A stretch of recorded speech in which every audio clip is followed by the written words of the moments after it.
Today is April 2nd, and the Yappening is happening in Halo Infinite. And with it, we of course have a ton of new cosmetics to talk about in Halo Infinite store, and I'll once again be trying to determine whether or not they're worth your money. This is Game Magpies, I'm Magpie Leon, and let's jump straight in. First of all, this week's ultimate reward is the Scav Patch utility piece for the Mark 7 core. This is pretty on brand with the Yappening and honestly looks like a cool piece of armor. Firefight has also temporarily been replaced with Grunt Apocalypse, which is still technically the same mode, but you are now fighting waves upon waves of grunts. And we have 3 difficulties: normal, heroic, and legendary. It shares all of the same Firefight maps as regular Firefight, and I'm yet to try it as of right now, but I do look forward to giving it a go a bit later. We are also getting a new arena map called Corrosion in the next couple of weeks too. But anyway, moving over to the store, today's daily item is the D20 weapon charm. We've seen this a few times as of recently. It costs 200 credits, and honestly I don't really have anything to say about it. Next up, we have the Cedar Mud Bundle. This gives you the armor coating of the same name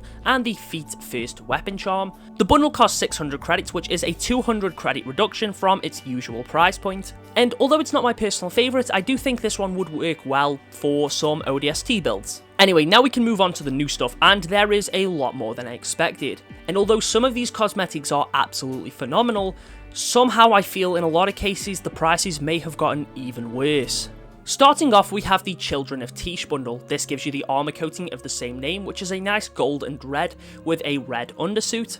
You also get the Brands of Doisak armor effect and the Pad Dreams visor. For 1,400 credits, I'm going to say this bundle is definitely overpriced. The cosmetics themselves aren't too bad. I don't really care for the visor or the armor effect. The coating is pretty nice though. Now, based on the pricing of some of these items that we've seen before, the price does make sense, but I don't think that means it's fair, and this should honestly probably cost no more than 1,000 credits. The next bundle is the Darkened Trove bundle, which gives you the Bullet Bandolier chest attachment for the Mark 5B core. This is based on Rosenda's concept art and it looks amazing, and you also get the Darkened Trove armor coating, but this bundle does cost 1,000 credits, and for one chest piece and one armor coating, this one is definitely overpriced. Which is a shame because that chest piece looks great and I really want it. Next up, we have the Cerulean Distress bundle. This gives you the coating of the same name. Honestly, not too sure how I feel about this one, but it also gives you the white steel heart plate for the Rakshasa core, and this looks really good, as well as the white steel Vambrace wrist attachment. This only costs 900 credits but gives you a cross-core coating, a chest attachment, and a wrist attachment, as opposed to the last bundle that we looked at that only gives you the chest attachment and the coating. But somehow, that one's more expensive. Maybe it's because 343 know that more people will care about that armor. But honestly, this pricing just seems so inconsistent and unfair. Cerulean Dreams I do think is much better in terms of value. You do get some cool armor there, but I don't think the coating is as nice. Anyway, the next bundle might seem even worse, and that is the Emil bundle. This gives you the Unshackled Fury coating, which looks pretty cool. You also get the Rosillo shoulder pads for the Mark IV armor core, and the Emil helmet. That's Emil as in E-M-I-L, not the guy from Reach. And although this armor is cool, and of course the shoulder pads and helmet are cross-core, this costs 1,600 credits for 2 pieces of armor and a coating. That is unbelievably overpriced and one of the worst price bundles we've seen thus far. Followed closely by our next one, which is the Blackstone Lichen bundle. This gives you the armor coating of the same name, and the Autumn Falls weapon coating, which is just almost exactly the same coating, but under a different name. Now don't get me wrong, again, these coatings are nice, as are most of the other cosmetics on the store right now, but 1,400 credits for 2 coatings is ridiculous.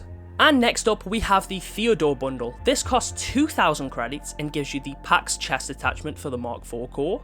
You also get some cross-core shoulder pads, the Theodore helmet, which is decent. You get the U-Sense wrist attachment.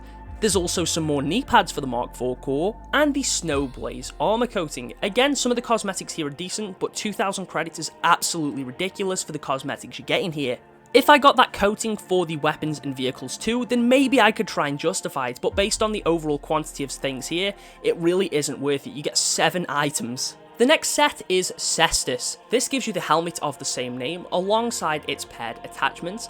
You also get some shoulder pads here, a chest attachment for the Mark 7 core, which looks kind of cool. You also get some new gloves for the Mark 7, which I also really like. The S-plate utility piece. You also get the Sunrise Showdown armor coating. Really not too sure how I feel about that one. The best item in this bundle is easily the Vicious Sidekick weapon model.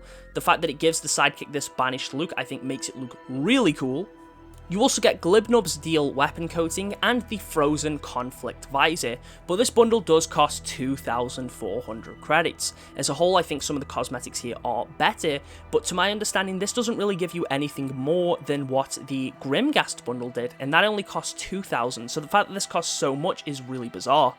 The next bundle is Bogart, and this is our first Eagle Strike related bundle I think since the core released back in Season 2. And it's an armor kit, specifically the Bogart armor kit, which is clearly inspired by the grunt mechs that we've seen in Halo Wars 2 and Halo 5. And this kit, to be fair, looks really cool. It also comes with the Brute Might armor coating, which also looks really good. Now this bundle does cost 1,800 credits for what is essentially just 2 items, but this is a massive improvement in comparison to some of the other kits we've seen, like Transgressor and the Mark V, which released during Season 5 for 2,200 each. The Mark V did of course come with 2 coatings and a visor, but Transgressor only came with the kit and a coating and cost 400 credits more than what this one does. This also cost the same price as Wendigo, which was released obviously a few weeks ago with Cyber Showdown 3, but unlike Wendigo, it does come with an additional item being a coating, so this is better in terms of value, but I still don't think it should cost this much. The next armor set is called Conqueror. This gives you the helmet of the same name. I think this one is clearly sort of elite inspired. I can't really tell if it's supposed to maybe be a zealot elite or potentially an elite general. But honestly, looking at the helmet, the only thing it really reminds me of straight away is a Death Trooper from Star Wars. But it also comes with the red cornet attachment. You also get the red steel pauldron shoulder pads, the red steel heartplate chest attachment, which looks really cool. You get the red steel belt utility piece, the Bruised Thorn weapon coating, the Vicious Bulldog weapon model, and this is awesome. You also get the Wisdom of Bahalo visor, and the Bruised Memory armor coating. But for 2,400 credits, I can't really advocate for this bundle at all, which again is a shame because I was really looking forward to this one coming out. The set itself is great, there are so many cool cosmetics there, but the price point is just too high. You can't even buy 2,400 credits, you would need to either buy the 5,600 bundle or buy 2,200 and pay for an additional 500 credits on top of that. Which, considering half of what was advertised for the event was of course the store cosmetics, to see so many be priced so highly feels really unfair on 343's behalf.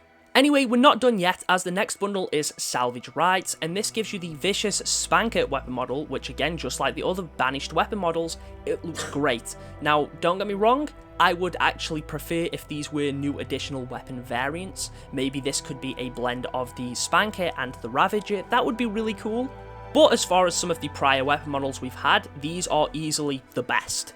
The next item is the Salvage Rights weapon coating, which does pair pretty nicely to the models, and you also get the Spontaneous Combustion kill effect, which is fine, but honestly compared to some of the ones we've had prior, I don't really care for this one too much.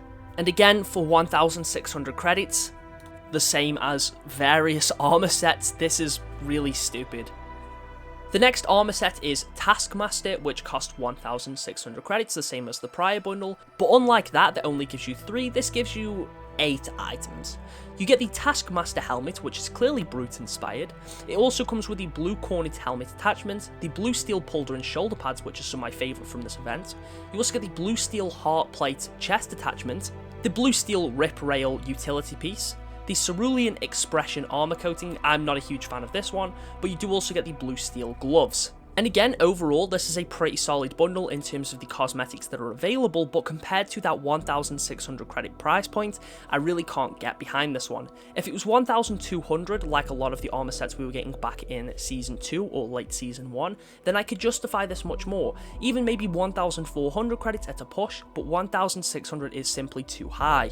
I don't expect these bundles to be incredibly cheap, as much as I would prefer them to be, but I also wouldn't expect them to be anywhere near as expensive as they have currently rose to. Anyway, our final armor set is Dockerby. And this is one of 2 grunt-inspired armor sets. You get the helmet of the same name, as well as the Auspex helmet attachment, and you can already see this is supposed to be a Spec Ops grunt. You also get the armoured Glowbox shoulder pads for the Mark 7 core, although again, to be fair, these are cross-core. You get the Keep Breathing plate chest attachment, the Fidget Keep Awake utility piece, the Monkey Paw gloves, and the Potential Profit armor coating, all of this for 1,800 credits. This contains the same amount of items as the Taskmaster bundle that we've just looked at, but costs 200 credits more.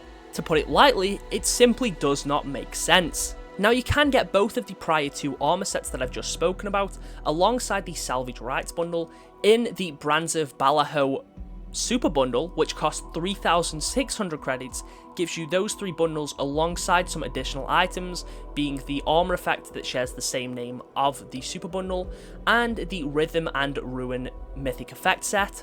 3,600 is of course a lot of money, and you would again need to buy about 5,600 credits if you wanted this bundle.